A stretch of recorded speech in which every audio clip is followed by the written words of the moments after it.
1775, the American Revolutionary War began as the American colonies sought to detach from England and its oppressive monarchy. Though many reasons are cited for the revolution, one in particular sticks out as the prime cause: that King George III of England outlawed the interest-free, independent currency the colonies were producing and using for themselves, in turn forcing them to borrow money from the Central Bank of England at interest, immediately putting the colonies into debt.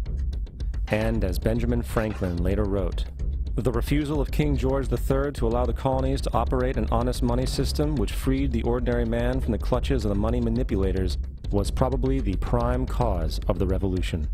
In 1783, America won its independence from England.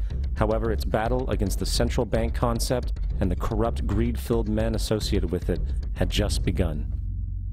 So what is a central bank? A central bank is an institution that produces the currency of an entire nation. Based on historical precedent, two specific powers are inherent in central banking practice: the control of interest rates and the control of the money supply, or inflation. The central bank does not simply supply a government's economy with money, it loans it to them at interest. Then, through the use of increasing and decreasing the supply of money, the central bank regulates the value of the currency being issued. It is critical to understand that the entire structure of this system can only produce one thing in the long run: debt. It doesn't take a lot of ingenuity to figure this scam out. For every single dollar produced by the central bank is loaned at interest. That means every single dollar produced is actually the dollar plus a certain percent of debt based on that dollar. And since the central bank has the monopoly over the production of the currency for the entire country, and they loan each dollar out with immediate debt attached to it, where does the money to pay for the debt come from? It can only come from the central bank again, which means the central bank has to perpetually increase its money supply to temporarily cover the outstanding debt created, which in turn, since that new money is loaned out at interest as well, creates even more debt. The end result of this system without fail is slavery, for it is impossible for the government and thus the public to ever come out of the self-generating debt. The founding fathers of this country were well aware of this.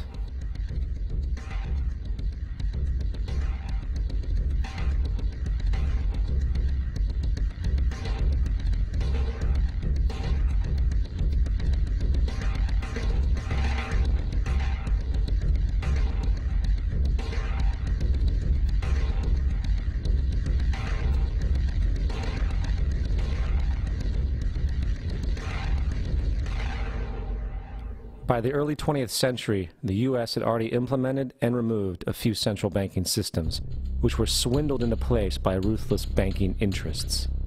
At this time, the dominant families in the banking and business world were the Rockefellers, the Morgans, the Warburgs, the Rothschilds.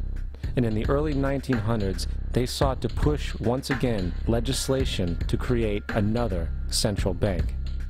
However, they knew the government and public were very weary of such an institution, so they needed to create an incident to affect public opinion.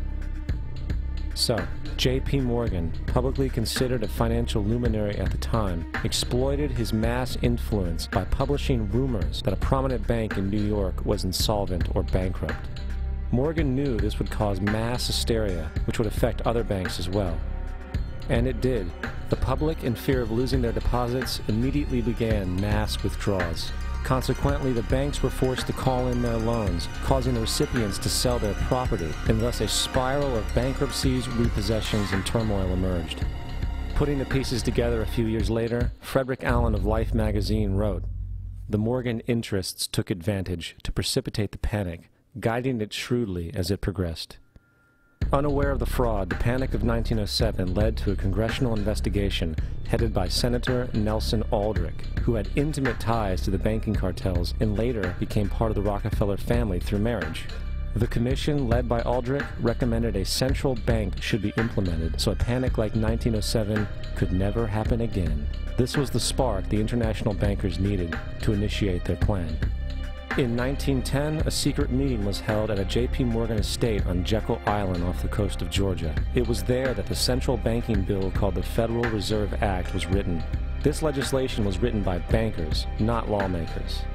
This meeting was so secretive, so concealed from government and public knowledge that the 10 or so figures who attended disguised their names when en route to the island.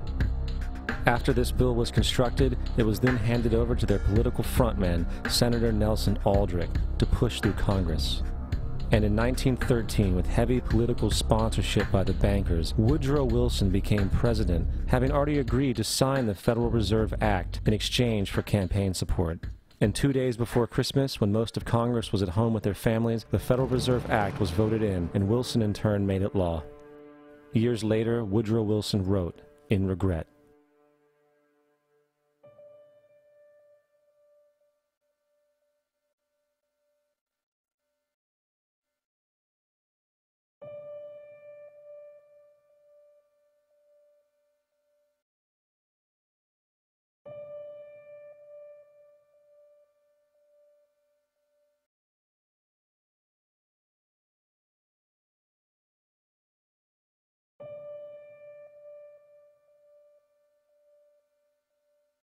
Congressman Louis McFadden also expressed the truth after the passage of the bill. A world banking system was being set up here, a superstate controlled by international bankers, acting together to enslave the world for their own pleasure. The Fed has usurped the government. Now, the public was told that the Federal Reserve System was an economic stabilizer, and inflation and economic crises were a thing of the past. Well, as history has shown, nothing is further from the truth. The fact is, the international bankers now had a streamlined machine to expand their personal ambitions. It's alive! It's alive! It's alive! For example, from 1914 to 1919, the Fed increased the money supply by nearly 100%, resulting in extensive loans to small banks and the public. Then, in 1920, the Fed called in mass percentages of the outstanding money supply, thus resulting in the supporting banks having to call in huge numbers of loans, and, just like 1907, bank runs, bankruptcy, and collapse occurred. Over 5,400 competitive banks outside of the Federal Reserve System collapsed, further consolidating the monopoly of a small group of international bankers. Privy to this crime, Congressman Lindbergh stepped up and said in 1921, "Under the Federal Reserve Act, panics are scientifically created. The present panic is the first scientifically created one, worked out as we figure a mathematical equation." However, the panic of 1920 was just a warm-up. From 1921 to 1929, the Fed again increased the money supply, resulting once again in extensive loans to the public and banks. There was also a fairly new type of loan called a margin loan in the stock market. Very simply, the margin loan allowed an investor to put down only 10% of a stock's price, with the other 90% being loaned through the broker. In other words, a person could own $1,000 worth of stock with only $100 down. This method was very popular in the roaring 1920s, as everyone seemed to be making money in the market. However, there was a catch to this loan. It could be called in at any time and had to be paid within 24 hours. This is termed a margin call, and the typical result of a margin call is the selling of the stock purchased with the loan. So, a few months before October in 1929, J.D. Rockefeller, Bernard Baruch, and other insiders quietly exited the market, and on October 24, 1929, the New York financiers who furnished the margin loans started calling them in masse. This sparked an instantaneous, massive sell-off in the market, for everyone had to cover the margin loans. It then triggered mass bank runs for the same reason, in turn collapsing over 16,000 banks, enabling the conspiring international bankers to not only buy up rival banks at a discount, but to also buy up whole corporations at pennies on the dollar. It was the greatest robbery in American history. But that didn't stop there. Rather than expanding the money supply in order to recover from this economic collapse, the Fed actually contracted it, fueling one of the largest